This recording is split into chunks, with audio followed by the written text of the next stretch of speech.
Perumpamaan orang infak di jalan Allah. Infak itu, ini yang perlu saya luruskan. Tidak harus menggunakan uang. Infak itu pemberian bersifat materi. Makanan itu infak.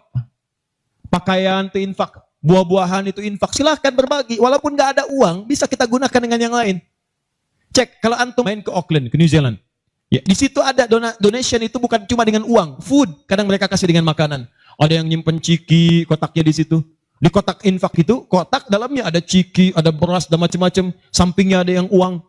Cuman mesti dilihat dulu bagaimana bentuk kotaknya. Ya, kalau kotaknya belahan kecil, itu pasti uang. Bukan beras. Oh, ini beras nih. Dibuka dulu karungnya, diginikan. Tidak, bukan. Silakan bebas. Ya, dan itu nilainya tinggi. Kadang-kadang antum lupa di majelis ilmu ada snacknya. Walaupun cuma kurma dapat 2, bagi 1 dengan teman. Air misalnya tidak harus semua oleh antum. Bagi, begitu antum bagi, langsung dituliskan 700 kali lipat paling minimal. Demi Allah saya katakan, paling minimal 700 kali lipat. Makanya zaman Nabi, itu ada satu keluarga yang berlomba tuh mendekatkan diri pada infak, walaupun dirinya kekurangan. Agak aneh tuh cara berpikirnya. Ya, jadi kalau dibandingkan manusia sekarang, nggak dapat tuh, nggak dapat.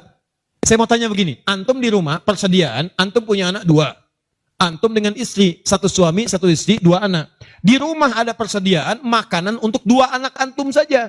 Antum aja nggak makan malam itu, cuma ada anak 2. Untuk mereka, kalau nggak makan, mereka bisa nahan lapar semalaman. Tiba-tiba, antum ditawarkan oleh seseorang, ada tamu nih, mau nggak dijamu di rumah? Bisa nggak? Pertanyaan saya, kalau ada orang yang datang seperti itu ke tempat antum, Mas, ini ada tamu, saya nggak bisa jamu, bisa nggak antum jamu? Di rumah antum cuma ada makanan untuk anak-anak, antum pun nggak bisa makan. Pertanyaan saya, dijamu nggak teman itu? Kenapa diam? Hai ahli surga, kenapa diam? Lihat cara berpikirnya. Kalau cara berpikir kita hanya ke makanan saja, maka kita katakan, Ustadz, anak saya aja dapatnya makanan seperti itu, kami pun nggak makan, bagaimana bisa diberikan pada tamu? Tapi cara berpikir Tolhah dan keluarganya agak beda. Begitu Nabi katakan, ada tamu, kita datang, langsung angkat tangan.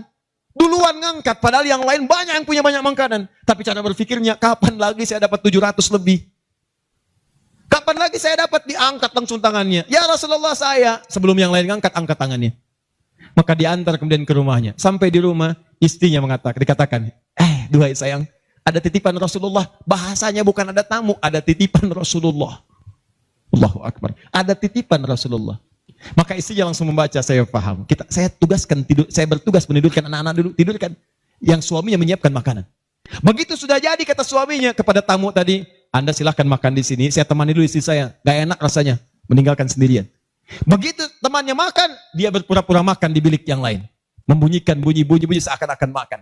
Begitu sudah kenyang, tanpa mukaddimah yang lain langsung pamit. Terima kasih sudah menjamu saya, semoga Allah berikan pahala. Pamit malam itu juga. Begitu selesai pamit, subuh-subuhnya datang menghadap pada Rasulullah pagi-pagi. Apa yang terjadi? Turun ayat Quran surah 59 ayat 9 sampai 10 itu. Walladzina tabawwa'ud dar, sampai ke kalimat wa yu'thiruna ala anfusihim walau kana bihim khasasah. Oh, cara berpikirnya. Jadi kalau antum melihat peluang seperti ini, enak teman-teman sekalian, banyak sekali.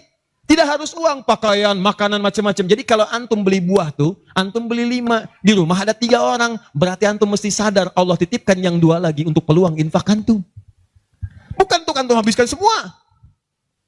Kok bisa orangnya cuma 3, beli mangga 5? Siapa yang menggerakkan antum untuk beli 5 mangga? Orang cuma 3, berarti yang 2 lagi itu Allah gerakkan untuk mendapatkan pahala. Ada peluang di situ. Lu kepada siapa ya Rasulullah saya berikan? Kepada siapa ya Allah saya infakkan? Ini yang sering keliru. Kata Allah langsung turun. Fi sabilillah, yang utama itu 5 dulu. 5. Kalau Anda temukan 5 ini, dia peluang infaknya sangat tinggi untuk diberikan. Siapa mereka ini? Ada di Quran surah kedua ayat 215, paling kanan sebelah bawah. Yas'alunaka madza yunfikun. Mereka bertanya pada Muhammad sallallahu alaihi wasallam, ya, awas, apa yang harus kami infakkan? Pada siapa? Maka turun jawaban, "Qul ma anfaqtum min khair." Katakan kalau mau infak mesti yang paling bagus. Ini kaidah pertama. Awas, ada peringatan di Al-Baqarah ayat 267. Wala tayammamul khabitha minhu tunfiqun walastum biakhidhihi illa an tughmidu fi. Jangan kamu infakkan pada orang lain yang kamu tidak suka, melihatnya aja kamu enggak suka, dikasih orang. Antum punya uang 50.000 2, 1, wah masih keras, bagus luar biasa, masuk dompet enak dilihat. Yang kedua, wah sudah lecek, dek feel of the kumel. Wah, dilihat gak enak, baunya gak nyaman. Tiba-tiba ada orang lewat, Pak, sedekah Pak. Pertanyaan saya, maaf, mana yang antum berikan? Yang lecek atau yang bagus? Tuh. Ingat, kalau urusan zakat mal, berikan yang bagus. Zakat mal, pilih. Paham?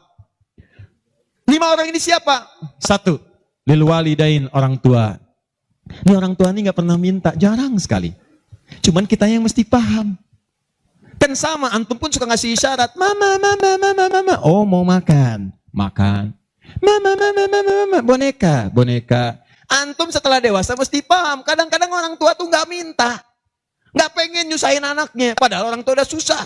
Melahirkan susah, mengandung juga susah, merawat susah, menyusui susah. Sudah dewasa pun antum masih susahin juga. Kapan antum berbaktinya? Kadang-kadang cuma nanya, nelpon apa kabar. Padahal di rumahnya itu Masya Allah lagi kurang beras.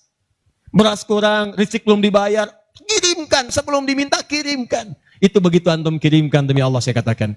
Di hadis Al-Bukhari, di kitab Al-Adabul Mufrad, bukan cuma mendapatkan lipatan pahala kalikan 700 lebih. Tapi ridha Allah turun ke tempat antum pada saat itu. Kalau sudah turun, semua doa yang antum mintakan minimal akan dijawab pada saat itu. Itu rahasianya. Kalau dengan urusan orang tua itu udah gak usah mikir. Begitu mengatakan, nah gini-gini, tenang aja mah. Walaupun gak ada, katakan, insya Allah mah selesai. Insya Allah, berusaha antum. Begitu antum dapatkan seperti orang tua mengusahakan untuk antum dulu, maka pahala dilipat gandakan, ridho turun seketika. Kejar. Wal aqrabin, kerabat terdekat. Kerabat dibagi 2. Ada yang tempatnya jauh tapi hubungannya dekat. Punya saudara sekandung, tinggalnya di Palembang, antum di Semarang. Ayo kirimkan. Anak bibi, nggak bisa nih pendidikannya. Bantu, antum ada, bantu, nilainya tinggi. Jangan dikira ringan. Nih, bagian kedua nanti kalau saya terangkan banyak nih. Tenang aja, kita masih sampai subuh. Nah, bagian kedua. Saya ikutin deh. Antum jual, saya beli. Ya, cuman saya beli sampai 9:30. Paham? Ayo, akrabin. Yang kedua itu, maaf. Golongan kedua akrabin bisa tetangga. Orang yang tidak ada hubungan famili secara mahram cuma tetangga antum. Tapi kalau yang kedua ini, Allahu Akbar, indahnya Al-Quran. Cek oleh antum, silahkan cek. Walaupun beda agama, itu tetap ada peluang infak. Gak ada ketentuan ini kecuali di Quran. Gak ada aturan ini kecuali di hadis. Buka Quran surah ke-31, ayat 15, paling kiri sebelah atas.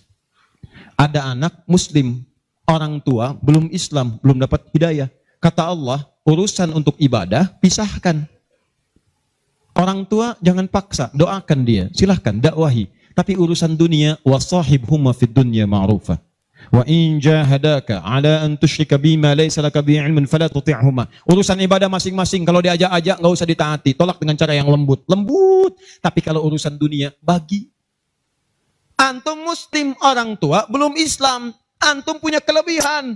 Uang agak banyak, melimpah, makanan ada, bagi. Kata Allah, jangan lihat kemudian kepercayaannya karena dia belum muslim. Bagi. Indah teman-teman sekalian. Dan itu ada pahalanya. Begitu antum berikan, masuk yang halal. Begitu halal masuk, kan haram keluar. Kan cara berpikirnya begitu. Halal masuk, yang haram keluar.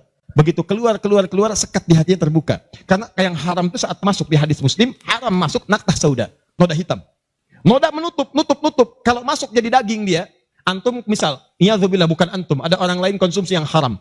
Yang haram masuk ke dalam mulutnya, masuk ke tubuhnya, beredar dengan darah, jadi daging, masuk ke telinga, Quran surah 6 ayat ke-25. Wa fi adhanihim naqra, waqra, di telinganya ada sumbatan. Maka yang haram cepat kedengaran, yang halal susah.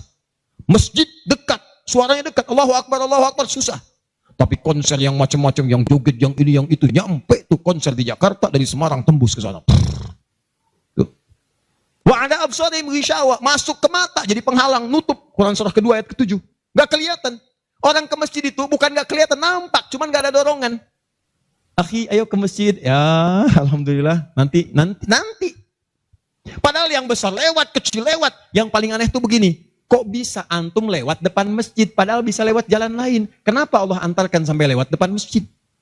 Jadi kalau sudah Allah antarkan ke tempat-tempat yang baik, belum ingat Allah juga, antum mesti diantarkan kemana?